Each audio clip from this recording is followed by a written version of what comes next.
Hello everyone and welcome back to the Great Book of Grudges. My name is Nathan and we're going to talk map changes for both. But be warned that the moment the fog of war goes off, there might be a few frame rate issues here and there because, you know, the game's not designed to not have the fog of war on. But as you can see, we're here with update 3.0 and the Chaos Dwarfs, and a few things have changed. Obviously, the Darklands have received a bunch of changes. I want to talk about a few things, but I want to talk about things aesthetically first before we get into the actual, you know, what settlement is new and all that type of stuff. We'll do one section for Immortal Empires and one section for Realm of Chaos. Don't you worry, Immortal Empires will be the main focus of this video. But yeah, guys, it's finally time. The Darklands actually looks like the Darklands. There is the fires of industry. We can see loads of different things around the areas. You can notice it. Obviously, not all the Darklands is full industrial, but you can notice around it some mesas. Obviously, there's some little dips into the land itself, showing off all the hidden underground areas, even some lamassus in the ground. The map looks so much better now, and I think that's really, really important to talk about. There's a few things that have changed, and you can already see there's a bunch of new settlements. The fact is, yeah, this area now looks like Chaos Dwarf territory, and that is so important. While that might not be important from a gameplay point of view, it's definitely from aesthetic point of view, and immersion is super, super important when you take into account this is a fantasy universe. We always knew what was going to be here, but the fact that it wasn't there is just a massive issue. Now, you can see already that some stuff has changed, right? There are certain new settlements, there are some certain settlements that have been moved around. It's much more noticeable in the actual Realm of Chaos map, which we're going to talk about in this video, as that needs to be talked about. There's a few things which just really stand out there. But yeah, the land is just, it's so good. It just looks as it should, and I'm so happy. You have no idea. So the main thing that you want to take from this is not only is it visual, but we've also got new settlements. The Plain of Zar, for example, has 4 settlements. Some of them are actually quite new. The Plain of Zar, for example, has the Veil of Woe. We've got a few just being moved around to different locations, but it now feels like everything just is. It definitely needs to be. We're going over all the sections here. I've got a bunch of recorded clips, so you can see the differences. Honestly, it feels better, because finally I can talk about the fact that I've played this. So yeah, there are settlements which now fit in their corresponding lands. If you looked at old Warhammer Fantasy maps, for example, it all kind of fits with that. There's more settlements, so it doesn't feel like a slog. A massive issue with the Darklands was that some cases it would take 2 turns, sometimes 3 turns, depending on your movement, to get from settlement to settlement. Everything feels a lot better now. I feel like you're still sometimes taking 2 turns, but it's one of those things where it's justified, right? It feels like, yeah, I'll get there in 2 turns, I'll do some damage, take it over, whatever.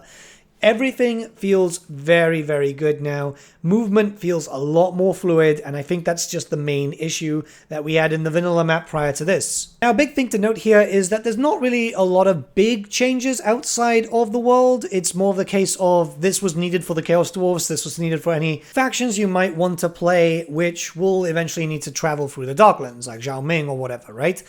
There has been some changes, interestingly enough, very minor changes to settlements regarding the Mountains of Morn. Generally, I wouldn't see this as anything. Keep in mind that big changes for DLC or future DLC doesn't really get added in early on. Sometimes there's a little hint every now and then, but yeah, it's nice to see that it's going to change around the Mountains of Morn a little bit. It's really just putting settlements here and there and just changing them around to different locations, which in theory, should make it more bearable if you decide to play as Greasus or, well, yeah, pretty much just Greasus. I don't think that's really going to change much for like Grimgore and stuff, because you just want to fight your way into the Darklands and have a proper area to actually build up in. Now, that's something I haven't tested out myself too much because, well, you know, the whole Mountains of Morn section is those weird settlements, and I've just been kind of deciding to avoid that. Instead, I actually allied up with the ogres and then started moving into the World's Edge Mountains because, well, you know, it's a fun campaign and you might as well go get revenge against the normal Dawi. Either way, this could be promising, and, well, you never know. An Ogre Lord would be lovely in the future. Gark Ironskin would be cool, or pretty much, well, anyone, just to flesh them out a bit. That's it for the Immortal Empires. However, stick around, because there's some important stuff that we need to talk about when it comes to the Realm of Chaos. You see, the Realm of Chaos map has had a few changes, some pretty beefy ones, right? The Wolflands was cut basically in half, and now has a area down there with the Plane of Bone. This means that Imrik is in-game. You've got actual territory there. Imrik's on a major settlement again. This is all areas that we kind of imagine in the future for a Strigoi Legendary Lord, which would be kind of nice, right? Another major thing is that the Silver Road has been added, cutting Blackwater in half. Again, just bringing in, you know, a little bit of dwarf influence here, which kind of makes sense at the end of the day. A lot of your campaign will center around them, but it's possible, you know, if I know in the future, if there's a dwarf DLC, they could be centered around here now, instead of going into the Mountains of Morn, which is what a lot of people expected. Because, yeah, Swiftbar was already in-game, but now you've got another faction here. It's a little bit more open. I'm kind of optimistic about the future, in all honesty. Some other changes have come into effect, like obviously moving Noblar country a little bit, adding a little bit more territory there. A lot more settlements have been added in here. I believe it was 7 total, but it just fleshes out the Darklands as much as the Darklands needed to get fleshed out in Realm of Chaos, because they did suffer also from the same issues that the Immortal Empires version did. And yeah, understandable. They were trying to wait. You've got the theming here and all that type of stuff.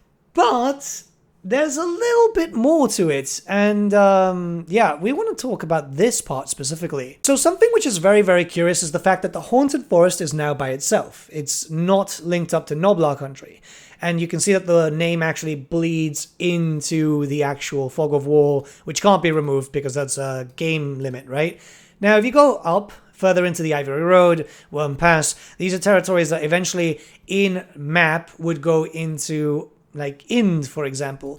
And the definition for those regions has been kind of redone, which is pretty interesting. Now, Ind is something that we do expect many, many years down the line, maybe 2 or 3. And I don't want to talk about too much speculation, but I kind of like the fact that they've changed the definition there.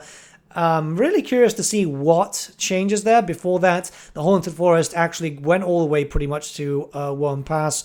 If you look at the older map that was added in during the Champions of Chaos, there's probably plans. They're probably thinking about the future, and that kind of makes me excited. We haven't really seen other map changes, but still, this is something for me, at least, that makes me kind of happy, because obviously there is some sort of plan. Or it could just be that the devs were like, let's just do this just to screw a great book's head. Which could happen, you know? I am very worried for anyone playing as Dreshoaf who doesn't take out Ghost early because, well, we know how that faction can work. But other than that, yeah, I like the changes. I feel like this is kind of needed for these areas, so hopefully this continues. Let me know what you guys think regarding this. I really doubt that the new additions in terms of minor factions will be hints towards future DLC. I think that Creative Assembly are trying to be as secretive as possible, and they should, really. But let me know what you think in the comments below. Let's start a bit of a discussion. And again, as before, if you're interested in seeing more Forge of the Chaos Dwarfs, I am live right now on twitch.tv/thegreatbookofgrudges. I can't post the link because apparently YouTube doesn't like when you post a Twitch link, which is weird. But yeah, there'll be a lot more to come. There's lots of videos coming. I've got a pretty exciting one that's almost done. Yeah, it's going to be fun. See you guys. Have a great one.